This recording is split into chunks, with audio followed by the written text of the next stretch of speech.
মানে 5ই আগস্টে যাবার সময় মাথা নিচু করেই কি তিনি গেলেন কিনা, আর এতদিন কেন মাথা উঁচু করে মানে ফিরলেন না, মানে এতদিন অনেকটা দিন 22 মাস হয়ে গেল, আরো বেশি। তিনি মাথা নিচু করে যাননি।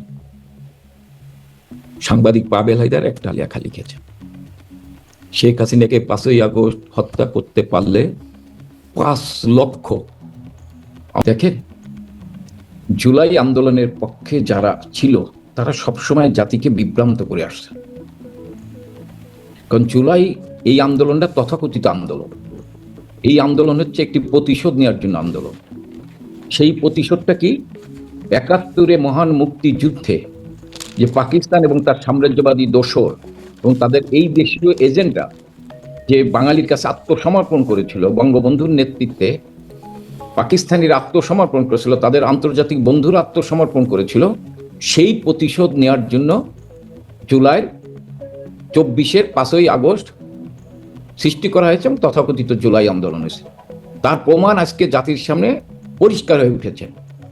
আজকে দেখেন মুক্তিযুদ্ধের অন্যতম সংগঠক যিনি যখন বঙ্গবন্ধুকে পাকিস্তানের কারাগারে রেখে তাকে ফাঁসি দিতে ঝুলানোর চেষ্টা করা হচ্ছে মিথ্যা আগরতলার ষড়যন্ত্র মামলা দিয়ে, সেই সময় যিনি বঙ্গবন্ধুর মুক্তির দাবিতে যিনি স্লোগান দিয়েছেন, যিনি 6 দফাকে সাথে মিলে 11 দফা দিয়ে বলেছেন আমার তোমার ঠিকানা পদ্মা মেঘনা যমুনা, আমি কে তুমি কে বাঙালি বাঙালি, জেলের তালা ভাঙবো শেখ মুজিব কানবো, এবং সেদিন ছাত্র জনতার সেই গগনবিদারী স্লোগানে পাকিস্তানের তথাকথিত হুমায়ুন আইয়ুব খান কিন্তু ছাত্র জনতার দাবি মানতে বাধ্য হয়েছিলাম, পদত্যাগ করেছিল, বঙ্গবন্ধু শেখ মুজিবকে ছেড়ে দিয়েছিলাম, শেখ মুজিবকে ঐতিহাসিক সরওয়ার্দী বঙ্গবন্ধু উপাধিতে ভূষিত করেছিলেন সেই তোফায়েল আহমেদ যিনি বঙ্গবন্ধুর নেতৃত্বে মুজিব বাহিনীর অন্যতম সংগঠক ছিলেন, সেই তোফায়েল আহমেদকে আজকে দুনিয়া থেকে বিদায় নিতে হলো। তাকে ওয়ারেন্ট তার বিরুদ্ধে দেওয়া হয়েছে, তিনি একজন মানে ওয়ারেন্টভুক্ত আসামি হিসেবে তাকে দুনিয়া থেকে বিদায় নিতে হলো সেই বাংলাদেশে। তাই জুলাই আজকে প্রমাণ হয়েছে জুলাই কোনো আন্দোলন না, জুলাই হয়েছে 71-কে মুছে ফেলার জন্য আন্দোলন, পাকিস্তানিদের প্রতিশোধ নেওয়ার জন্য, 71-এ যে পরাজয় সেই প্রতিশোধ নেওয়ার জন্য, কারণ তারাই বঙ্গবন্ধুর স্মৃতি বিজড়িত ধানমন্ডির 32 সম্পর্কে বুলডোজার দিয়ে মিশিয়ে দিয়েছেন, তারাই বঙ্গবন্ধুর মূর্তি ভেঙেছেন, তারাই বঙ্গবন্ধুর তনয় জননেত্রী শেখ হাসিনাকে হত্যা করতে চেয়েছেন, অর্থাৎ মুক্তিযুদ্ধকে তারা হত্যা করতে চেয়েছেন, বাংলাদেশকে হত্যা করতে চেয়েছেন। আর আপনি যে কথাটা বলেছেন মতিউর রহমান কোথায় পেয়েছেন এই কথা আমি জানি না, কারণ আওয়ামী লীগ সবসময় নির্বাচনে অংশগ্রহণ করতে চেয়েছে।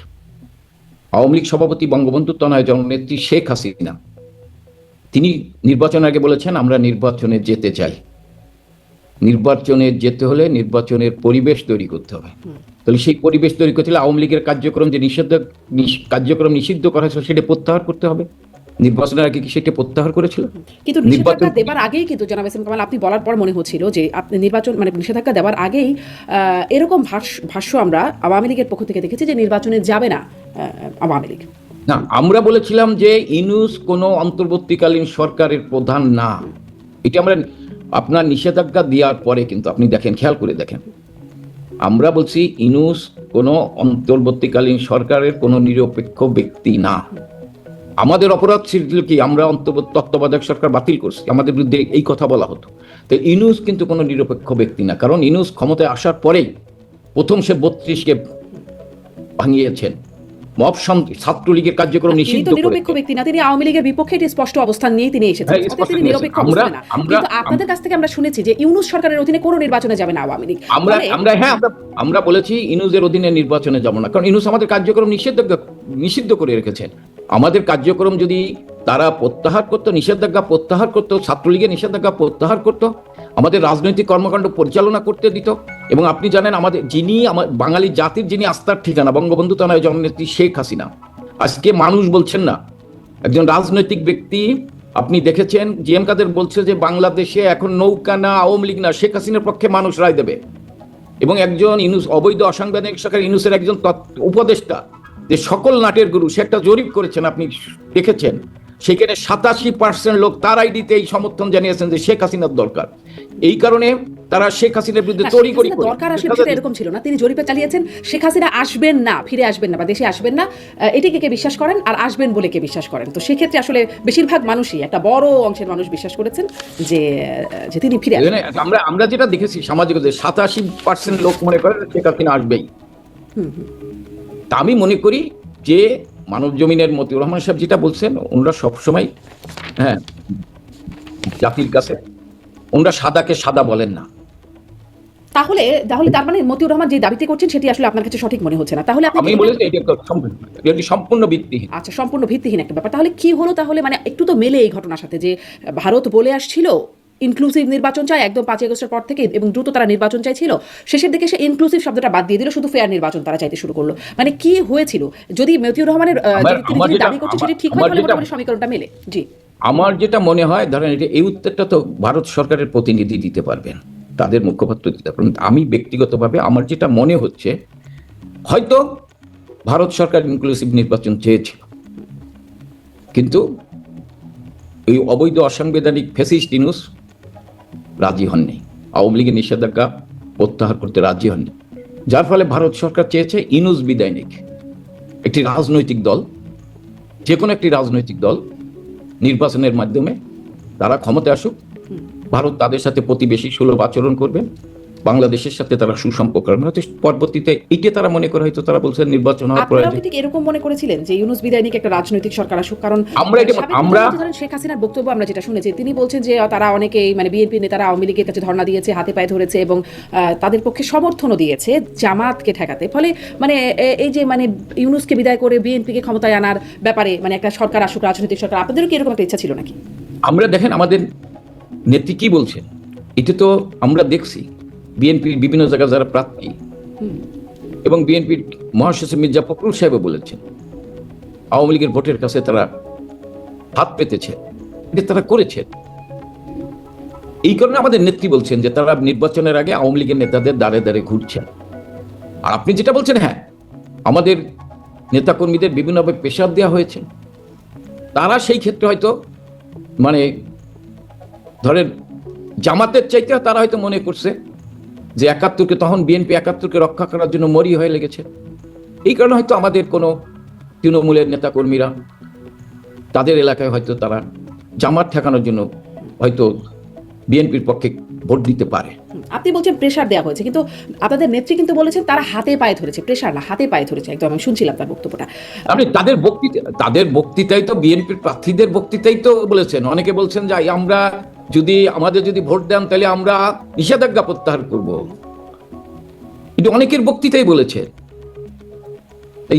নেত্রী হয়তো বলে এই কারণেই বলেছেন, নেতৃত্ব মানে তাদের মুখের কথা, তারা নির্বাচনের আগে যে বক্তব্য রেখেছেন বিএনপির প্রার্থীরা, তারা লোকেই আমাদের প্রিয় নেত্রী জননেত্রী শেখ হাসিনা কথাগুলো বলেছেন। তাহলে কি আপনারা বিশ্বাসঘাতকতার শিকার হলেন? মানে আপনাদেরকে বলা হয়েছিল নিষেধাজ্ঞা প্রত্যাহার হবে, তারপরে আপনাদের নেতাদের সমর্থন দিলেন।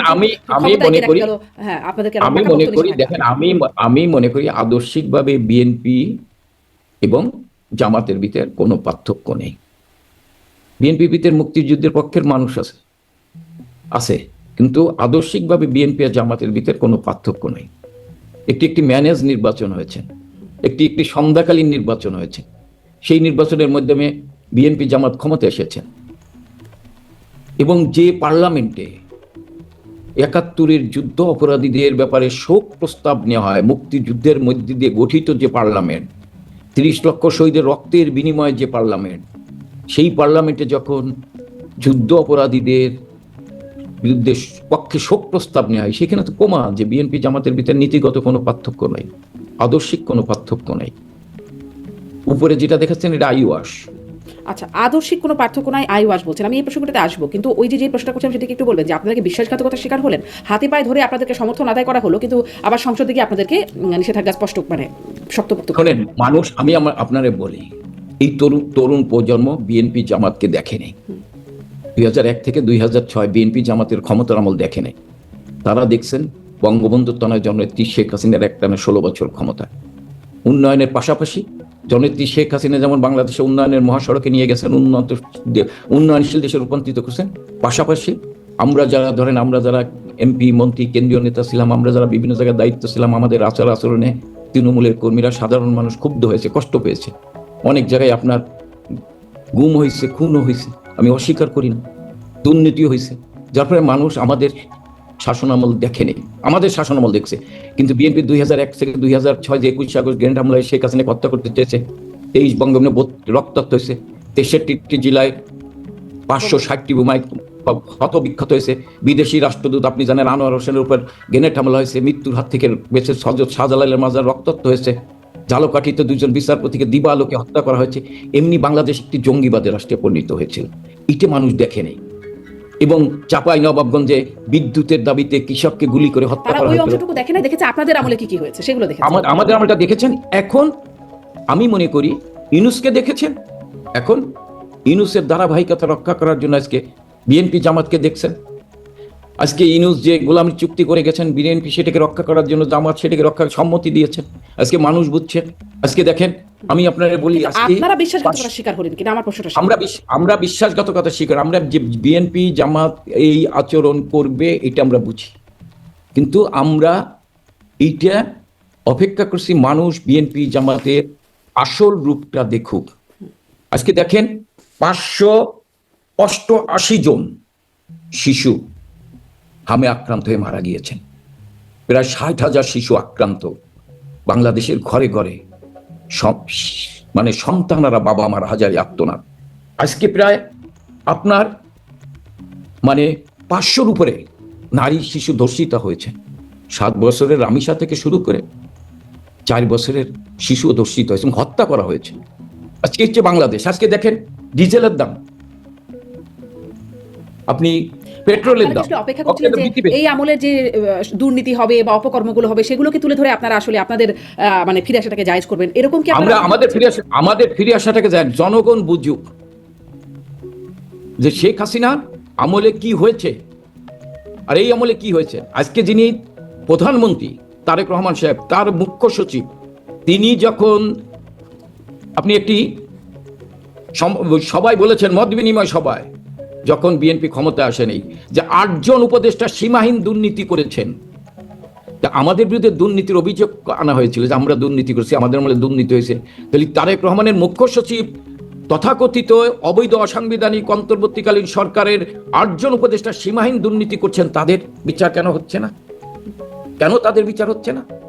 তাহলে এই দুর্নীতি দাতাদেরকে উৎসাহিত করছে, সেভ করার চেষ্টা করছে। তাহলে কি জনাব এহসান কামাল মানে এরকম ধরেন আপনাদের সময় যেটা নিয়ে আমরা আলোচনা করতাম যে পিক এন্ড চুজ হচ্ছে কিনা, মানে দুর্নীতির দায়ে অনেককে সাজা হচ্ছে, বিশেষ করে বিরোধী দলে যারা আছে তাদের সাজা হচ্ছে বা তাদেরকে গ্রেপ্তার করা হচ্ছে, আর যারা সরকারপন্থী বা এস আলম ধরনের যারা আছেন তারা খুব নিরাপদে বিরাজ করছেন। একটা পিক এন্ড চুজের বিষয় আপনাদের সময় দেখতাম, এই আমলেও সেগুলো হবে হতে হতে বাড়বে। না শারমিন, আপনি তো সাংবাদিক, সাদা বলেন। আমাদের আমলে এমপি সাহেব মন্ত্রী সাহেবদেরও দুদক ডেকেছে এবং তাদের নামে মামলা হয়েছে এবং তারা অনেকে জেল খেটেছেন। আমাদের আমলে হয়েছে, কেউ রেহাই পায়নি। কেউ রেহাই পায়নি, এটা কি ঠিক? না, আমার কেউ ধরা হয়েছে, একদম ঠিক। আমরা দেখেছি আসলে কাউকে দেখেন, আমাদের আমলে সরকারি অফিসে যেখানে দুর্নীতি হয়েছে, তাদের চাকরিচ্যুত হয়েছে, তাদের বিরুদ্ধে মামলা হয়েছে। আপনি বলবেন আমাদের আমলে ধর্ষণ হয়নি, হয়েছে, কিন্তু সঙ্গে সঙ্গে মামলা হয়েছে, বিচার হয়েছে। আরো অনেকে, আমি করছি ধর্ষণ মহামারী রূপে দেখা গেছে। হাম যেমন মহামারী রূপে দেখা গেছে, ধর্ষণ মহামারী রূপে দেখা গিয়েছে। আজকে এই শিশু হত্যার জন্য তো ইউনূস দায়ী। কোথায় সেই সুশীল সমাজ? যৌক্তিকভাবেই করতে পারেন, কোথায় সুশীল সমাজ, হামে শিশু। আজকে আমি আপনার একটা যে কথাটা বললেন, দেখেন আওয়ামী লীগের আমলে পেট্রোলের দাম ছিল 127 টাকা, আর এখন পেট্রোলের দাম 140 টাকা। আওয়ামী লীগের আমলে অক্টেনের দাম ছিল 131 টাকা, আজকে অক্টেনের দাম 145 টাকা। আওয়ামী লীগের আমলে ডিজেলের দাম ছিল 160 টাকা 75 পয়সা, আজকে ডিজেলের দাম 115 টাকা। কেরোসিন তেলের দাম মানে এই তুলনায় যদি আপনি একটা বৈশ্বিক প্রেক্ষাপট তো আছে, সাথে সাথে ধরেন মানে যেহেতু অন্য পক্ষের কেউ নাই কথা বলবার জন্য, মানে একটা বৈশ্বিক প্রেক্ষাপটের সাথে ধরেন যখন বিএনপি আমলে তখন আরো কম ছিল, আওয়ামী লীগ আমলে একটু বেড়েছে, মানে সময় সময় সবকিছু বাড়ছে, এই একটা যুক্তি কি মানে আসে না? আমি বৈশ্বিক কারণে হইতে পারে, আমি এটা অস্বীকার করি না, কিন্তু এইরকম আজকে আপনি গার্মেন্টস শিল্প কেন বন্ধ হয়ে যাচ্ছে? কেন লক্ষ লক্ষ শ্রমিক বেকার? কেন?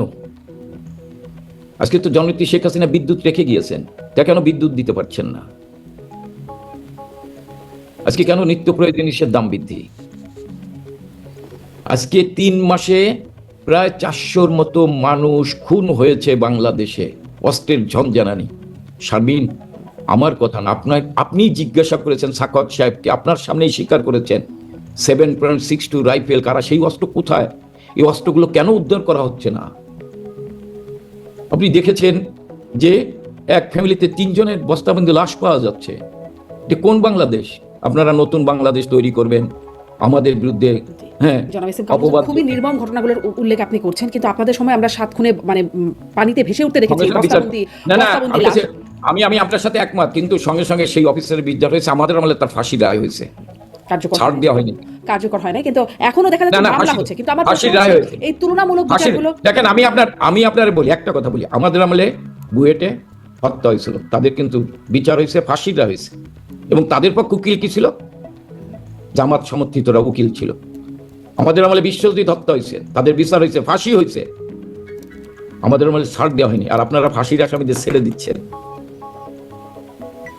বিচার হয়নি, আমাদের আমলে কেউ রেহাই পায়নি। হ্যাঁ হয়েছে, আজকে কারা করছে আজকে প্রমাণ হচ্ছে। আপনি বলতে পারেন এটা আপনাদের ব্যর্থতা, আমরা ধরতে পারিনি, এটা ঠিক আছে, আজকে কিন্তু বলতেছে। জনাব এস এম কামাল হোসেন, এরকম ঘটনা থেকে ঘটনায় তুলনা করলে তো আসলে অনেক তুলনা হবে, কিন্তু আপনাদের আমলে এক এস আলমের ব্যাপারে এত কথা, যে তাকে আপনারা কতটা নিরাপদে আসলে এস আলম সাহেব কোথায় সেটা জানি না, তো আপনারা বলেন। না আপনি করেন আজকে ইসলামী ব্যাংকে গিয়ে ইসলাম সাহেবের কাছে চলে গেছে না? সেই প্রক্রিয়ায় আছে, জানা যাচ্ছে, শোনা যাচ্ছে। ব্যবসায়ী আমরা চাইছি দেশটাকে স্থিতিশীল অবস্থায় রাখতে, দেশটায় বিনিয়োগ হোক, কর্মসংস্থানের সংখ্যা বৃদ্ধি পাক। দেখেন, আমি আপনার একটা কথা বলি, আপনি জানেন করোনার সময় অনেকেই বলেছিল গার্মেন্টস শিল্প বন্ধ করে দেওয়া উচিত, কিন্তু বঙ্গবন্ধুর তনয় সেদিন সময়োপযোগী সিদ্ধান্ত নিয়েছিলেন। গার্মেন্টস শিল্পের মালিকরা বলছিল আমরা বেতন দিতে পারবো না, তাদেরকে ব্যাংক থেকে সহযোগিতা করে গার্মেন্টস শিল্প চালু রেখেছিলেন। অর্থনৈতিকভাবে কিন্তু ধস নামে নেই। এই যে লক্ষ লক্ষ শ্রমিক, তারা কিন্তু কাজ করেছিল সেখানে, তাদের কর্মসংস্থান ছিল। আজকে তারা অসহায়, আজকে সেই গার্মেন্টস শিল্প বন্ধ হয়ে গেছে। আজকে আপনি হামের টিকা কেন সংগ্রহ করে রাখা হয়নি? 42,407 কোটি টাকা রেখে গিয়েছিলেন, কেন করা হয়নি? জি, সেই অভিযোগ তো আপনি তুলতেই পারেন। হামের টিকার বিষয়ে বিশেষ করে বিভিন্ন মহল থেকে এই অভিযোগ উঠছে, আমরাও প্রতিনিয়ত কথা বলছি, কিন্তু যে তুলনামূলক বিশ্লেষণগুলো করছেন সেখানে আপনাদের আমলেও আপনি বলছিলেন যে এই 17 বছর দেখেছে আপনাদের নানান রকম দুর্নীতি, গুম খুন ইত্যাদি দেখেছে, তাদেরকে দেখে নাই, এখন তাদের মনে হয় দেখার পালা কিনা। এই যে তাদেরকে আমাদের আমলে অভিযোগ তোলা হয়েছে দুর্নীতি, আমি বলছি যে হতে পারে, আমি অস্বীকার করি না, এবং যারা করেছেন তাদের বিরুদ্ধে ব্যবস্থা নেওয়া হয়েছে। কারো বিরুদ্ধে না, যেটা আমি হচ্ছে ব্যবস্থা নেওয়া হয়েছে। এখন তো দুর্নীতি হচ্ছে, ধরেন ইউনূস দুর্নীতির মহান বরপুত্র, উনি যেমন ধর্ষকের জনক, মব সন্ত্রাসের জনক, এবং কেউ বলছেন যারা একসময় বঙ্গবন্ধু তার জননেত্রী শেখ হাসিনার সমালোচনা করতেন, যখন তিনি ইউনূসকে ক্ষমতালোভী, অর্থলোভী, সুদখোর বলতেন, সেই সমস্ত সাংবাদিকরা, আপনার সহযোদ্ধারাই বলছেন আমরা রাম ছাগল, আমরা বুঝতে পারিনি, শেখ হাসিনা বুঝতে পেরেছিল ইউনূস যে এত বড় বিশ্ব বাটপার। এটা আমার কথা না, কিন্তু সাংবাদিকদের কথা। ইউনূস একজন মির্জাফর, কেউ রড ক্লাব, মানে মির্জাফরের সাথে রড ক্লাবের চুক্তি হয়েছে, ইউনূস বাংলাদেশকে দাসখত দিয়ে লিখে দিয়েছেন সাম্রাজ্যবাদী শক্তির কাছে। তারা যেমন ইউনূসকে বিশ্ববাটপার বলছেন, তারা কিন্তু আপনাদেরকেও ফ্যাসিস্ট বলছেন, স্বৈরাচার বলছেন কিন্তু না, এখন বলে না, এখন তারা বলে আমরা শেখ হাসিনার ফ্যাসিস্ট বলবো না। দেখেন না মুসলিম লীগের সভাপতি অ্যাডভোকেট রশিদ মহাসিন কি বলছেন, তিনি কি বলছেন? আর বলবেন না, না বলছে এখন আর আমরা ফ্যাসিস্ট বলবো না, শেখ হাসিনা ফ্যাসিস্ট না, শেখ হাসিনা যা করেছেন কেউ পারবে না। অর্থনীতির জাহিদ সাহেব কি বলছেন? 100 বছরে কেউ পারবে না শেখ হাসিনা বাংলাদেশের জন্য যা করেছেন অর্থনৈতিকভাবে। অর্থনীতির ব্যাপারে আসলে আমি দেখছিলাম সেদিন জামায়াতের এমপি শফিক সাহেব, একজন পুরো নামটা মনে করতে পারছি না, খুবই প্রমিনেন্ট এমপি, তিনিও বলছেন যে উন্নয়নে শেখ হাসিনাকে কেউ ছুতে পারছে না, হারনাতে, কিন্তু তার আসলে উন্নয়নের কারণে তো মানে তাকে কেউ ছুতে পারে না, কিন্তু তার বিরুদ্ধে অভিযোগগুলো তো অন্য, তার বিরুদ্ধে অভিযোগ এই যে গুম খুন, নির্বাচন হতে না দেওয়া ইত্যাদি। আমি বলছি যে আমাদের বিরুদ্ধে অভিযোগ যে রাত্রের ভোট হয়েছে, আপনারা বলেন তাহলে আপনারা তো একটা ভালো নির্বাচন করতে চাইছেন, আপনারা তো একটা অন্তর্ভুক্তমূলক নির্বাচন করতে চাইছেন। বাংলাদেশের 60% ভোটারের প্রতিনিধিত্ব করে যে দল, মুক্তিযুদ্ধের নেতৃত্ব দিয়েছেন যে দল, সেই দলকে বাদ দিয়ে আপনারা গণতন্ত্রকে প্রতিষ্ঠা করবেন? আপনারা তো গণতন্ত্রকে হত্যা করেছেন।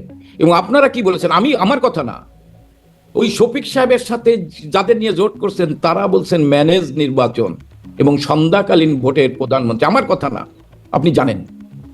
তারাই বলছেন, শফিক সাহেবের সাথে যারা জোট করছেন তারাই বলছেন ম্যানেজ নির্বাচন, তারাই বলছেন সন্ধ্যাকালীন ভোটে নির্বাচিত প্রধানমন্ত্রী তারেক, যেটা আমার কথা না। এই তো হয়েছে। তা আমরা যদি আমরা কিন্তু নির্বাচনে বিএনপিকে আনার জন্য চেষ্টা করেছি, বলতে পারেন আমরা আন্তরিক হইনি, আপনি তো বলতে পারেন আপনি বলতে পারেন যে আমরা আন্তরিক হইনি, আমরা খালেদা জিয়াকে ফোন দিয়েছি, উনি কি বলছেন আপনি জানেন। কিন্তু ওই বিএনপি তো একটি গ্রহণযোগ্য নির্বাচন যদি করতে চায়, অন্তর্ভুক্তমূলক নির্বাচন করতে চায়, ওই আওয়ামী লীগ তো বলেনি যে আওয়ামী লীগ ছাড়া নির্বাচন আমরা করব না। হ্যাঁ, জনগণ যদি আমাদের রায় না দিত আমরা মাথা পেতে নিতাম, কিন্তু তারা ভয় পায় আওয়ামী লীগকে, শেখ হাসিনাকে। কিন্তু আপনারা যখন ফোন দিয়েছিলেন সেই প্রেক্ষাপটে 5ই আগস্টের সেই প্রেক্ষাপটটা তো একটু ভিন্নতা আছে, কিন্তু আমার মানে প্রশ্ন হচ্ছে যে ওই যে ধরেন শেখ হাসিনা যে বক্তব্যটা দিলেন, যেটা নিয়ে আমরা আসলে কথাটা শুরু করলাম, নির্বাচন প্রসঙ্গে যে বিএনপির তারা হাতে পায়ে ধরা মানে ধর্ণা দিয়েছে বা হাতে পায়ে ধরেছে, সেখানে তিনি বলছেন জামাতকে ঠেকাতে তাদের সমর্থন দিয়েছে আওয়ামী লীগ। আপনিও বলছিলেন যে জামাতের যে বিএনপিকে হয়তো ভালো মনে করেছেন তারা, কিন্তু জামাত কি এত অপ্রতিরোধ্য, মানে এত জনপ্রিয় হয়ে উঠেছিল যে আপনাদের ধারণা ছিল জামাত জিতে যাবে? না, জিতেন জামাতকে জিতেন, তাহলে ঠেকাতে বলেন যে জামাতকে জিতানো হইতো। আচ্ছা, এবং আপনি জানেন নির্বাচনের আগে একটি আবহাওয়া তৈরি হয়েছিল এবং বিএনপি নেতাদের হিমশিম খেতে হচ্ছে। আমি শুধু এইটুক বললাম, জেতানো হইতো বলছে রাতে, কারা জেতাতো জামাতকে? যারা জিতেন তারা জিতেত। তারা কারা? যেভাবে নির্বাচনের আগে আবহাওয়া তৈরি করা হচ্ছিল যে নির্বাচনে জামাত আসতেছে এই আসতেছে, এইগুলো আবহাওয়া তৈরি করা হয়েছিল। এবং আমরাই দেখছি বিভিন্নভাবে পত্রপত্রিকায় দেখেছি জামাত কি করছেন, জামাতকে ইউনূস জামাতকে সহযোগিতা করছেন। কিন্তু কারা আসলে জেতাতো, কারা জেতাতো? সেটা তো বলার অপেক্ষা রাখেন, এটি গোটা জাতি বুঝতে পারে কারা নির্বাচনে জিতাতো, কারা বিএনপিকে জিতিয়েছে। আমি শুধু এইটুক বলি যে এই নির্বাচনটা হয়েছে, জাতি বুঝতে পারছে, আমি কিন্তু আসলে বুঝতে পারছি না আপনি কাদের কথা বলছেন, কারা জামাতকে জেতাতো আর কারা বিএনপিকে জিতিয়েছে। যারা বিএনপিকে যারা জিতে তারা জিতে, যারা আবহাওয়া তৈরি করেছেন তারাই। তারা কারা এটি তো আমি বলতে পারবো না, আমি খালি এটা বললাম যে আমি পত্রপত্রিকায় দেখছি যে জামাতকে জিতানোর চেষ্টা করা হয়েছে, তাহলে জিতানোর চেষ্টা সেই জামাত ঠেকে গেছে। কিন্তু আমরা তো দেখলাম মানে শেখ হাসিনা বলছেন জামাতকে ঠেকাতে তাদেরকে সমর্থন দিয়েছেন আওয়ামী লীগ নেতারা, মানে বিএনপি। না, শেখ হাসিনা এই কথা নির্বাচনের আগে বলেননি, জামাতকে ঠেকানোর জন্য সম্প্রতি বলেছেন। আমরা মানে বিএনপিকে ভোট দেন, এটা শেখ হাসিনা কখনো তিনি এটা বলেন না, কিন্তু তিনি এটা বলেছেন যে আওয়ামী লীগের নেতারা অনেকেই, আওয়ামী লীগের নেতাকর্মীরা বিভিন্ন জায়গায় জামাতকে ঠেকানোর জন্য আওয়ামী লীগের কর্মীরা বিএনপিকে ভোট দিচ্ছে, এটা উনি বলেছেন। এটা আপনাদের সামাজিক যোগাযোগ মাধ্যমে মিডিয়াতে এসেছেন, আওয়ামী লীগের নেতা বিএনপি নেতাদের বক্তব্য এসেছেন, সেই বক্তব্যের শুনেই আমাদের প্রিয় নেত্রী বঙ্গবন্ধু এই কথা বলেছে। সেটি তো বুঝলাম, কিন্তু ওই তারা কারা আর জামাত এত অপ্রতিরোধ কি করে হলো যে তাদেরকে ঠেকাতে আওয়ামী লীগ বিএনপিকে মোটামুটি একরকম ধর্ণা দিয়ে, মানে বিএনপিকে ধর্ণা দিয়ে আওয়ামী লীগের কাছে যেতে হয় বা আওয়ামী লীগও সহায়তা করে, এটি আসলে ঠিক বুঝলাম না। এটাও একটু প্রশ্ন করি, একটু আগে প্রশ্ন করছিলাম যে আপনারা বিশ্বাসঘাতকতা শিকার হয়েছেন কিনা, এবার একটু জানতে চাই আপনারা মানে বিএনপি কি একটা ডাবল গেম খেলেছে কিনা। ধরেন এক সময় মিত্র, আপনি বলছিলেন জামাত আর বিএনপি একই আদর্শের, তাদেরকে ঠেকাতে আপনাদের কাছ থেকে ধর্ণা দিয়ে বা মানে যদি বলি ওই যে হাতে পায়ে ধরে যেটি শেখ হাসিনা বলছেন সেটি তারা করলো তাদের মিত্রকে ঠেকাতে, আবার ক্ষমতায় গিয়ে আপনাদের নিষেধাজ্ঞা পাকাপোক্ত করে দিল। ডাবল গেম প্লে করলো বিএনপি। আপনাদের কি মন্তব্য? বিএনপি চরিত্র যা তাই করছে, বিএনপির চরিত্র যা তাই করেছে। আপনারা যদি বিএনপিকে সমর্থন না দিতেন, ওই যে নেতাকর্মীদের কথা শেখ হাসিনা বলছেন যাদের হাতে পায়ে ধরেছে এবং সমর্থন দিয়েছে জামাতে, তাহলে আসলে কি হতো পরিণাম আপনারা সমর্থন না দিলে? সেটা তো তখনকার ব্যাপার, ওইটাতে এখন বলার কিছু নেই। মানে তাহলে কি এরকম জামাত জিতে যেত আপনারা যদি সমর্থন না দেন বিএনপিকে? হয়তো হইতে পারে। আচ্ছা, মানে এই অ্যানালাইসিসটা জানার একটু আগ্রহ বোধ করছিলাম। আমি সম্প্রতি দেখছিলাম মাস্টার মাইন্ড খ্যাত জুলাইয়ের মাস্টার মাইন্ড, যাকে ডক্টর ইউনূস পরিচয় করে দিয়েছিলেন, উপদেষ্টা, সাবেক উপদেষ্টা এবং জুলাই যোদ্ধা মাহফুজ আলম। তিনি বলছেন লীগ প্রশ্নে এখন যা চলছে তা বড় দুই দলের ইনসিকিউরিটি। বড় দুই দল বলতে তিনি বিএনপি জামাতকে বোঝাচ্ছেন, এবং তিনি বলছেন কৌন বানেগা লীগ কা বাপ, মানে আসলে কি লীগ কা বাপ মানে লীগের বাপ হওয়ার কেউ প্রচেষ্টা চালাচ্ছে, সেরকম কিছু আছে? লীগের বাপ কে হবে? লীগের বাপ হওয়ার ক্ষমতার কারণে আল্লাহর রহমতে আওয়ামী লীগ সবার বাপ। কারণ যারা বাংলাদেশকে বিশ্বাস করে তারা আওয়ামী লীগকে বিশ্বাস করে। বাংলাদেশ, আওয়ামী লীগ, এই দুটো বাঙালির অস্তিত্ব, বঙ্গবন্ধু অস্তিত্ব। আমি আপনি বিশ্বাস করি আর না করি, বাঙালি জাতি বিশ্বাস করে। 21 বছর ক্ষমতায় থেকে আওয়ামী লীগকে ক্ষমতার বাইরে রেখে বঙ্গবন্ধুকে হত্যা করার পর পারেনি বঙ্গবন্ধুকে বাঙালির হৃদয় থেকে মুছে ফেলতে। আমি মনে করি এখনো বঙ্গবন্ধু আওয়ামী লীগকে বাঙালির হৃদয় থেকে মুছে ফেলতে পারবে না, আর শেখ হাসিনাকে মুছে ফেলতে পারবে না। আমি খালি একটি কারণ আপনাকে উল্লেখ করি, ধরেন শেখ হাসিনা পদ্মা সেতু করছে, মেট্রো রেল করছে, কর্ণফুলী টানেল করছে, 560 আধুনিক মসজিদ করছে, 9 লক্ষ মানুষকে ঘর দিছে, বছরের শুরুতে বই দিছে, সব উন্নয়ন কর্মসূচি বলা যাবে। কিন্তু একটি কারণ, বঙ্গবন্ধুকে যেমন বাঙালি সারা জীবন তাদের হৃদয়ে স্থান দিয়েছেন, বাংলাদেশকে স্বাধীন করেছেন, বিশ্বের মানচিত্রে একটি স্বাধীন ভূখণ্ডের জন্ম দিয়েছেন বঙ্গবন্ধু, কিন্তু বঙ্গবন্ধু ভৌগোলিক সীমারেখা নির্ধারণ করে যেতে পারেনি, তার আগেই তাকে হত্যা করেছেন। বঙ্গবন্ধুকে হত্যা করার পর 28 বছর যারা ক্ষমতায় ছিল শারমিন, তারা কিন্তু বাংলাদেশের ভৌগোলিক সীমারেখা নির্ধারণ করে যেতে পারেনি। বঙ্গবন্ধুর তনয় শেখ হাসিনা বাংলাদেশের ভৌগোলিক সীমারেখা নির্ধারণ করে গেছেন তার পার্সোনাল ডিপ্লোমেসি দিয়ে। সমুদ্র বিজয় করে সমুদ্র সীমা নির্ধারণ করেছেন, ছিটমহল চুক্তি করে বাংলাদেশের সীমানা নির্ধারণ করে দিয়েছেন বঙ্গবন্ধুর তনয় শেখ হাসিনা। এই কারণে বাংলাদেশের স্বাধীনতা যতদিন, ইতিহাস যতদিন থাকবে, বঙ্গবন্ধু থাকবে। আর বাংলাদেশের সীমারেখা যতদিন মানুষ মনে করবে এইটা বাংলাদেশের সীমারেখা, ততদিন শেখ হাসিনা থাকবে, এটা মুছে ফেলা যাবে না। আপনার বক্তব্য স্পষ্ট। শেখ হাসিনা তিনি ভারতীয় সংবাদ মাধ্যমকে একটি সংবাদ মাধ্যম ওয়ালকে দেওয়া সাক্ষাৎকারে তিনি বলছেন যে বিগত 22 মাসে আওয়ামী লীগের, মানে এই সময় আওয়ামী লীগের নতুন নেতৃত্ব তৈরি হয়েছে, এবং তিনি বলছেন যে যেখানে ঢাকার এলিটরা নয়, আওয়ামী লীগের নতুন নেতৃত্ব আসবে দলের সব জেলা থেকে, যেসব লোকেরা তারা মুক্তিযুদ্ধের চেতনাকে ধারণ করেন। এরকম একটা বক্তব্য দেওয়ালে আমরা পড়ছিলাম। তো তাহলে কি বর্তমান নেতৃত্বকে সরিয়ে দেওয়া হবে? মানে নেতৃত্বে নতুন নেতৃত্ব আসবে, কারা আসবে, মানে সেটির কোনো ধারণা দিতে পারেন কিনা? কোন পর্যায়ে নেতৃত্ব পরিবর্তনের কথা বলছে? মানে আওয়ামী লীগের তো একটা নেতৃত্বের ক্রম আমরা জানি, বা হাইয়ারার্কি আমরা জানি, সভাপতি, সাধারণ সম্পাদক, মানে প্রেসিডেন্ট সদস্য। উনি সুস্পষ্টভাবে বলেছেন যে আমি সারা জীবন দলে থাকবো না, কিন্তু আমি বারবার বলছি আপনি দল থেকে বিদায় দিতে চাই, কিন্তু এখন আমি মনে করি এই দুঃসময়ে আজকে দেশটা পুনর্গঠন করার দরকার। আর দেশকে পুনর্গঠন করতে হলে আমার দেশের মানুষকে রক্ষা করতে হবে। দেশের মানুষ আজকে অসহায়, দেশের শিল্পী, সাহিত্যিক, সাংবাদিক আজকে তাদের জীবনের নিরাপত্তা নেই। এই মে মাসে 55 জন সাংবাদিক নির্যাতিত হয়েছে, কাউকে হত্যা করার পরিকল্পনা করা হয়েছে এই মে মাসে।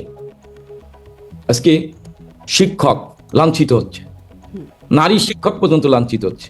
সাধারণ মানুষের জীবনের নিরাপত্তা নাই, সংখ্যালঘু সম্প্রদায়ের জীবনের নিরাপত্তা নাই। আওয়ামী লীগের প্রায় 600 নেতাকর্মীকে হত্যা করা হয়েছে। আজকে 1.5 লক্ষের উপর নেতাকর্মী আজকে মামলায়, জেলখানায়। আজকে প্রায় জেলখানায় আপনি দেখেছেন শারমিন। জি, মানে তাদের জন্য আপনারা কি করছেন যারা জেলখানায় আছেন? এই প্রশ্নটা তো আপনাদের কাছে, কিন্তু আমার প্রশ্নটা কিন্তু সেটা যে বর্তমানে শেখ হাসিনাকে সরিয়ে দেওয়া হচ্ছে। শেখ হাসিনা এই কারণে এই দলের নেতৃত্ব দিয়ে আগামী দিনে দলকে পুনর্গঠন করবেন, দেশকে রক্ষা করবেন, এবং সেই দল পুনর্গঠন করার জন্য দলের নেতৃত্ব অবশ্যই। আমরা যেমন আজকে, আমি যেমন সাংগঠনিক সম্পাদক আছে, আমি আগামীতে সাংগঠনিক সম্পাদক আমাকে নাও রাখতে পারে। আমার চেয়ে আরো কর্মঠ, দক্ষ নতুন নেতৃত্ব নিয়ে আসতে পারে। সাংগঠনিক কাঠামোর ভিতরে পরিবর্তন হতে পারে, যারা রাজনৈতিকভাবে, আদর্শিকভাবে মুক্তিযুদ্ধের চেতনাকে ধারণ করে, যারা বিশ্বাস করে যে বঙ্গবন্ধু তাদের অস্তিত্ব, মুক্তিযুদ্ধ তাদের অস্তিত্ব, বাংলাদেশ তাদের অস্তিত্ব। কিন্তু মানে এর কোনো সুনির্দিষ্ট বিষয় হয়েছে যে কোন পর্যায়ে নেতৃত্বে আসলে পরিবর্তনের কথা বলছেন শেখ হাসিনা, বা সামনে আমি তো বললাম একেবারে আল্লাহ যদি শেখ হাসিনাকে দেশে নিতে পারে, আমাদের জাতীয় সম্মেলনের মধ্যে দিয়ে কেন্দ্র থেকে তৃণমূল পর্যায়ে আমাদের নেতৃত্ব নির্বাচিত হবে। এর অর্থই যে জেলাতে যিনি আসেন তিনি বাদ যাবেন। তিনি যদি দক্ষ থাকেন, ত্যাগী থাকেন, তিনি যদি এই দুঃসময় কাজ করেন, তিনি থাকবেন। উপজেলা লেভেলে যদি যিনি কাজ করছেন তিনি যদি দক্ষ হয়, তিনি থাকবেন। শুধু সভাপতি, সাধারণ সম্পাদক, আমাদের কমিটি অনেক বড়, আমাদের সহযোগী সংগঠন, মূল সংগঠন আছে, কেন্দ্রীয় কমিটিও পুনর্গঠন হবে। আল্লাহ যদি জননেত্রী শেখ হাসিনাকে জনগণের আকাঙ্ক্ষা অনুযায়ী দেশে যেতে পারেন, আমাদের জাতীয় সম্মেলনের মধ্যে দিয়ে যে দেশে যেতে পারেন যদি বলছেন, কিন্তু শেখ হাসিনা বেশ কনফিডেন্টলি বলছেন এ বছরেই তিনি দেশে ফিরবেন এবং মাথা উঁচু করে দেশে ফিরবেন। এটা একটু প্রশ্ন করি, যেহেতু আপনি বেশ, মানে আমরা যতটুকু জানতে পারি যে শেখ হাসিনার সাথে কথাবার্তা বলবার, ব্যক্তিগতভাবে আপনার সুযোগ হয় বা দেখা সাক্ষাৎ করবার সুযোগ হয়, পরিকল্পনাটা কি আসলে, কিভাবে দেশে ফিরবেন? যেমন যাওয়ার সময় আমরা জানছিলাম, যেমন তিনি যখন দেশ ছেড়ে চলে গেলেন, ভারতে গেলেন, তখন আমরা দেখলাম যে একটা সামরিক বাহিনীর বিমানে করে তিনি গেলেন। সেই একটা ব্যবস্থাপনার মাধ্যমে আসবেন কি করে তিনি? শেখ হাসিনা সবসময় মাথা উঁচু করে দেশে এসেছেন। আপনি যেটা বললেন সাক্ষাৎকারে, সেই সাক্ষাৎকারেই তিনি বলেছেন 81 সালের 17 মে তিনি মাথা উঁচু করে এসেছেন। সেদিন বাবাহারা, মাহারা সন্তান হিসেবে এসে দেশে আওয়ামী লীগকে পুনর্গঠন করেছেন, মানুষের গণতন্ত্র প্রতিষ্ঠা করেছেন। 2007-এর 7 মে এসেছেন গণতন্ত্র পুনরুদ্ধারের জন্য। লক্ষ লক্ষ লোক তাকে অভিনন্দন জানিয়েছেন, মাথা উঁচু। তাকে গ্রেপ্তার করা হয়েছে আসার পরে, তাকে 16 পয়জন দিয়ে হত্যার পরিকল্পনা করেছে, কিন্তু মাথা নত করেননি। ইনশাআল্লাহ শেখ হাসিনা বলেছেন দেশ পুনর্গঠনের জন্য উন্নত বাংলাদেশ, সেই বাংলাদেশ প্রতিষ্ঠার জন্য, নিরাপদ বাসযোগ্য বাংলাদেশ প্রতিষ্ঠার জন্য উনি মাথা উঁচু করে আবার বাংলাদেশে শীঘ্রই যাবে। কিন্তু কিভাবে, মানে তার জন্য তো একটা প্রক্রিয়া সেইটা যাবে, তিনি তো চাইলেই মানে যেটা তিনি বলেছেন চট করে ঢুকে পড়বেন, চট করে ঢুকে পড়তে পারবেন না। সেইটা যাবে, বাংলাদেশের জনগণ জনবিস্ফোরণ ঘটবে, সেই বিস্ফোরণে দেখবেন যে শেখ হাসিনা হাজির হয়ে গেছে। আচ্ছা, বাংলাদেশের জনগণের জনবিস্ফোরণ করবে, সেইখানে মানে শেখ হাসিনা হাজির হবেন বলে আপনি মানে আপনার পর্যালোচনা। মানে মাথা নিচু করে যাননি। সাংবাদিক পাবেল হায়দার একটা লেখা লিখেছে, শেখ হাসিনাকে 5ই আগস্ট হত্যা করতে পারলে 5 লক্ষ আওয়ামী লীগ সহ অসাম্প্রদায়িক চেতনা মানুষকে, নেতৃত্বকে হত্যা করা হতো। মাথা উঁচু করে তিনি সবসময় দেশে ফিরেছেন, কিন্তু এইবারে 5ই আগস্টের পরে, মানে 5ই আগস্টে যাবার সময় মাথা নিচু করেই কি তিনি গেলেন কিনা? আর এতদিন কেন মাথা উঁচু করে মানে ফিরলেন না? মানে এতদিন, অনেকটা দিন, 22 মাস হয়ে গেল, আরো বেশি। সেখানে সাংবাদিক ছিল, সেখানে শিক্ষক ছিল, সেখানে আইনজীবী ছিল, সেখানে সেনাবাহিনীর কর্মকর্তা ছিল, পুলিশকে তো হত্যা করেছেই, সেখানে বিভিন্ন মুক্তিযুদ্ধের পক্ষে রাজনৈতিক দলের নেতাদের কর্মীদের হত্যা করা। শেখ হাসিনা সেদিন যে ক্ষমতা ছেড়ে চলে যে এই হত্যাকাণ্ড থেকে রক্ষা করেছেন, তারপরেও মানে শেখ হাসিনাকে হত্যা করা হলে তাদেরকে হত্যা করা হতো, কিন্তু তাদেরকে হত্যা করতে পারে বাধা পাইলো কিসে? বাধা পেল, তারা দেখেছে শেখ হাসিনা বেঁচে আছে, বাংলাদেশ ঘুরে দাঁড়াবে। শেখ হাসিনা যখন বেঁচে আছে, ইনশাআল্লাহ বাংলাদেশ ঘুরে দাঁড়াবে। বাংলাদেশ শেখ হাসিনার নেতৃত্বে আবার ঐক্য, যেটা আজকে আপনি প্রমাণ পাচ্ছেন, আজকে প্রমাণ হচ্ছে। ধরুন কেউ বলছেন 87% লোক চায় শেখ হাসিনা ফিরে আসুক, আমি 87% বললাম না, 70% লোক মনে করে শেখ হাসিনা বাংলাদেশের বিকল্প। আজকে বাংলাদেশকে রক্ষা করতে হলে শেখ হাসিনার দরকার। মানে 87% আসলে এটা তো আসলে ফেসবুক জরিপ, তাও আবার একজন আমি তারপর বললাম, দেখেন আমি তারপর বললাম যে নির্বাচনের আগে 52% লোক মনে করছে যে আওয়ামী লীগ নির্বাচনে অংশগ্রহণ করা উচিত। জি, মানে টোটাল ভোটই মনে হয় দিয়েছিলেন 75,000 মানুষ সম্ভবত, মানে আসিফ নজরুলের সেই জরিপটি আমিও দেখছিলাম আসলে। শোনেন, আসিফ নজরুলের আই দিতে বন্ধু তার আওয়ামী লীগের কর্মীরা খুব কম। কিন্তু ভোট দেওয়ার ক্ষেত্রে বা তার মতামত জানানোর ক্ষেত্রে বন্ধু হওয়ার তো দরকার নেই, আমিও পারি, আপনিও পারেন, বন্ধু হলেও পারবেন না। না, আমি সেটাই পারি। যাক, 75,000-এর ভিতরে তো 87% লোক বলছে। সেটা নিশ্চয়ই, সেই জরিপটি নিশ্চয়ই একটা দেখবার মতো বিষয়, যে আসলে মানুষ কি মনে করছেন এটা নিয়ে একটা জরিপ চালানো যেতেই পারে, কিন্তু সেরকমটা হবে কিনা জানি না। কিন্তু আমি যে জিজ্ঞাসা করছিলাম কিভাবে ফিরবেন, তাহলে সেই রূপরেখা এখনো তৈরি হয়নি। শারমিন, জরিপ সত্য, আপনি কান পেতে শোনেন। আপনার আত্মীয় স্বজন বাংলাদেশের গ্রামে আছে তো, বিএনপির লোকও, একজন বিএনপির সমর্থক, ধানের শীষের সমর্থক মনে করে শেখ হাসিনা থাকলে আমরা নিরাপদে থাকতে পারবো। এখন তারা মনে করে, কেন মনে করে? তারা তো শেখ হাসিনার সময়, মানে আমরা শুনতাম তারা ঘর বাড়িতে ঘুমাইতেও পারতো না। মানুষ সাধারণ বিএনপির সাধারণ কর্মীরা নিরাপদে ঘুমাইতে পারছে। দেখেন, এই ছাত্র দলের সভাপতি বলছেন ঈদের সময় আমি কিন্তু আমার গ্রামে জিদ করতে পারছি, নামাজ পড়তে পারছি। আর আজকে ছাত্রলীগের হাজার হাজার ছেলেকে বিশ্ববিদ্যালয়ের ছাত্রত্ব বাতিল করা হয়েছে, সার্টিফিকেট বাতিল করা হয়েছে। নিরীহ ছাত্রলীগের সমর্থক নিশ্চয়ই এটা দুঃখজনক ব্যাপার। কিন্তু ওই যে শেখ হাসিনা ফেরার ব্যাপারে আরেকটু, মানে আমরা আপনাদের কাছ থেকেই শুনেছি যে শেখ হাসিনা যখন ভারতে চলে গেছেন, তিনি আসলে নিজের ইচ্ছায় যাননি, বাট মানে তিনি আসলে জানতেন না বিষয়টা, যে তাকে যে ভারত পাঠিয়ে দেওয়া হচ্ছে বা তিনি ভারতে যাচ্ছেন। তিনি কি খুব অখুশি এই বিষয়টাতে যে তাকে ভারত পাঠিয়ে দেওয়া হচ্ছে, বাট তার কি ইচ্ছার বিপরীত? তিনি মনে করেছিলেন তিনি টুঙ্গিপাড়া যেতে চেয়েছেন। আসলে শেখ হাসিনা রক্তপাত এড়াতে চেয়েছেন। আমরা কিন্তু 1 তারিখ 2 তারিখ আমরা সমাবেশের ডাক দিয়েছিলাম, সেই সমাবেশ স্থগিত করা হয়েছে, কারণ বঙ্গবন্ধু তারা চাইনি রক্তপাত হোক। সমাবেশ হলে মারামারি হবে, রক্তপাত হবে। আজকে যে হত্যাকাণ্ড হয়েছে, হ্যাঁ, পুলিশের গুলিতে মারা যেতে পারে, কিছু হত্যাকাণ্ড তো হয়েছে সুপরিকল্পিত। দেখেন, আপনি আজকে একটা কথা বলি, আপনি আমার একসময় জিজ্ঞাসা করেছেন যে জাতিসংঘ বলেছিলেন যে 1500 লোক মারা গিয়েছে, কিন্তু জাতিসংঘের প্রথম 1400, জাতিসংঘের প্রথম প্রতিবেদনে ছিল 650 জন, তার ভিতরে 317 জন 5ই আগস্টের পরে মারা গিয়েছে। আজকে কিন্তু সেটা প্রমাণিত। আজকে যে অ্যাডভোকেট মহসিন সাহেব বলছেন যে ইউনূস ঘুষ দিয়ে জাতিসংঘের ওই প্রতিনিধিকে দিয়ে দ্বিতীয় সংস্করণ করেছিলেন, এই 1400 লোক মারা গিয়েছে। কারণ ইউনূস ঘোষণা দিয়েছিলেন 1500 লোক মারা গেছে, 1400 দেখিয়েছিলেন। আমরা তো চাই এই হত্যাকাণ্ডের তিনি বিচার। বলেছেন, কিন্তু তার প্রেক্ষিতে কোনো প্রমাণ তো আসলে হাজির হয় নাই। যাই হোক, নিশ্চয়ই সামনের দিনে এটা প্রমাণ হবে। কিন্তু আপনাকে যে প্রশ্নটা করছিলাম যে তিনি কি আসলে এই বিষয়ে অখুশি বা তার ইচ্ছার বিপরীতে এখন মানে তিনি যে ভারতে আছেন গেছেন এই বিষয়টাতে? না, তিনি এখন ভারতে আছেন, তিনি অখুশি না। মূল লক্ষ্য ছিল তো তেনাকে হত্যা করা এবং তার ছোট বোন শেখ রেহানাকে হত্যা করা, দুই বোনকে হত্যা করা। কারণ ওরা বুঝছে ৭৫-এর 15 আগস্ট, আমি একটু বলি, ওরা রাসেলকে পর্যন্ত হত্যা করেছিল, কারণ বঙ্গবন্ধুর রক্ত একজন বেঁচে থাকলে তার নেতৃত্বে বাঙালি ঘুরে দাঁড়াবে। কিন্তু শেখ হাসিনা শেখ রেহানা এসে বাংলাদেশের হাল ধরবে, একটু ওরা উপলব্ধি বুঝতে পারে নাই।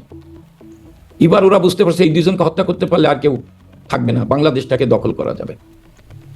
যার ফলে শেখ হাসিনা শেখ রেহানাকেই হত্যা করতে চেয়েছিলেন, কিন্তু আল্লাহ রক্ষা করেছেন। বাংলাদেশটাকে আল্লাহ রক্ষা করতে চায় পরীক্ষা করে। আচ্ছা, তো তিনি এখন বলছেন তিনি ফিরে আসবেন, এই বছরই ফিরে আসবেন, কিন্তু এই প্রায় 2 বছর হয়ে গেল, এতদিন ফিরলেন না কেন বা এখনো ফিরছেন না কেন? মানে ফিরে আসবেন মাথা উঁচু করে, এখনো না। আমি বললাম তো 5ই আগস্টের আগে বাংলাদেশের জনগণকে মিথ্যা তথ্য দিয়ে বাংলাদেশের জনগণকে বিভ্রান্ত করা হয়েছে, কিন্তু আজকে বাংলাদেশের জনগণ উপলব্ধি করেছেন যে 5ই আগস্টের তথাকথিত জুলাই আন্দোলন কোনো আন্দোলন না, ওইটা ষড়যন্ত্রের আন্দোলন, ওইটা জঙ্গিদের আন্দোলন, ওইটা পাকিস্তানিদের আন্দোলন, ওইটা বাংলাদেশকে লিখে দেওয়ার জন্য ওই আন্দোলন হয়েছে, স্বাধীনতার প্রতিশোধ নেওয়ার জন্য ওই আন্দোলন হয়েছে। এখন তারা বুঝতে পারছে, তারা সেদিন শেখ হাসিনার প্রতি তাদেরকে ক্ষুব্ধ করে তুলেছিল। আজকে যারা টেলিভিশনে কথা বলছেন তারা সবাই সেদিন শেখ হাসিনার সমালোচনা করেছিলেন। আজকে কিন্তু তারা শেখ হাসিনার পক্ষে না, তারা সত্যের পক্ষে কথা বলছেন। এই লোকগুলো কিন্তু আজকে সত্যের পক্ষে কথা বলছেন। এই কারণেই শেখ হাসিনা এখন দেশে যেতে চান, যে মানুষ বুঝতে পেরেছেন শেখ হাসিনা ঠিক, আমরা বেঠিক। আমি একজন সাংবাদিককে চিনি, আজিজ ভাই, বুঝতে পেরে ফিরছেন না কেন বা এতদিন ধরে ফিরলেন না কেন? ফিরবে, আমি তো বললাম ফিরবে জনগণের ভিতরে যখন গণবিস্ফোরণ ঘটবে। জনগণ এখন উপলব্ধি করছেন শেখ হাসিনার দরকার। আপনারা কি করে নিশ্চিত হচ্ছেন যে এবছরই জনবিস্ফোরণ করে যাবে? হবেই, এবছর হোক না পরের বছর হোক, হবেই। শেখ হাসিনা বলছেন এবছরই ফিরবেন না, শেখ হাসিনা বলছেন আমি দিনক্ষণ আমি ঠিক করবো, সাক্ষাৎকারটা দেখে দিনক্ষণ আমি ঠিক করবো, দিনক্ষণ আমি ঠিক করবো কখন যাবো। এবছরও যেতে পারি, আচ্ছা, বা পরে যেতে পারি, দিনক্ষণ আমি ঠিক করবো। পরেও হতে পারে তিনি কখনো না কখনো দেশে উনি দেশে ফিরবেন, দেশকে রক্ষা করতে উনি দেশে ফিরবেন। আচ্ছা, মানে এতদিন ধরে শুনছিলাম আওয়ামী লীগ নেতা সেদিন ছিলেন সাবেক হুইপ আবু সাইদ আল মাহমুদ স্বপন, তিনিও বলছিলেন এবছর ফিরবেন, বা আমরা শেখ হাসিনার কাছেও শুনেছিলাম এবছর ফিরবেন। এখন শুনছি যে কখনো না কখনো ফিরবেন, মানে এবছর না। না, শেখ হাসিনা কিন্তু তার দুইটা সাক্ষাৎকারেই বলেছেন, একটিতে তো বলেছেন এবছর ফিরবেন, একটিতে তো বলেছেন যে এবছর ফিরবেন। হ্যাঁ, আপনি এই বছর ফিরতে পারেন, ঠিক আছে না? তিনি তার সাক্ষাৎকারে বলেছে যে আমি কখন যাব এটা আমি নির্ধারণ করব, দিনক্ষণ ঠিক করব, ঠিক আছে? এই বছর হতে পারে। আচ্ছা আচ্ছা, এখন মানে মনে হচ্ছিল এতক্ষণ যে খুব স্পষ্ট যে বছরই ফিরবেন, এখন আবার একটু অস্পষ্ট মনে হচ্ছে। দেখা যাক সেই দিনক্ষণটা আসলে কখন ঠিক হয়। আপনার কাছে একটু শেষ প্রশ্ন এরকম করে করি যে আপনি আসলে মানে বিএনপি জামাতের বিষয়ে আলোচনা হলো, ভারতের কথা জিজ্ঞাসা করলাম, আরও অনেক শক্তি আছে যারা আসলে আমাদের নির্বাচন নিয়ে কথা বলেন, যেমন বরাবরই যুক্তরাষ্ট্র বা পশ্চিমা বিশ্বকে দেখি যে আমাদের নির্বাচন নিয়ে কোনো মন্তব্য করতে বা তাদের একটা ক্রীড়ানক হিসেবে তারা সবসময় থাকেন আমাদের রাজনীতিতে। ভারত তো থাকেই।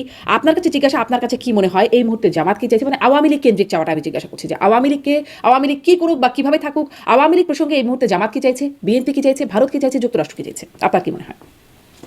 আওয়ামী লীগ কি ব্যাপারে ভারত কি চাচ্ছে এটা ভারতের মুখপাত্র বলতে পারবে, আমেরিকা কি চাচ্ছে এটা আমেরিকার ডিপ স্টেট বলতে পারবে। কিন্তু আমরা শুনেছি যে অজিত দোভাল বিভিন্ন সময় শেখ হাসিনার সাথে দেখা করেছে, ফলে ভারত কি চাইছে আপনারা তো একটু জানতে পারেন।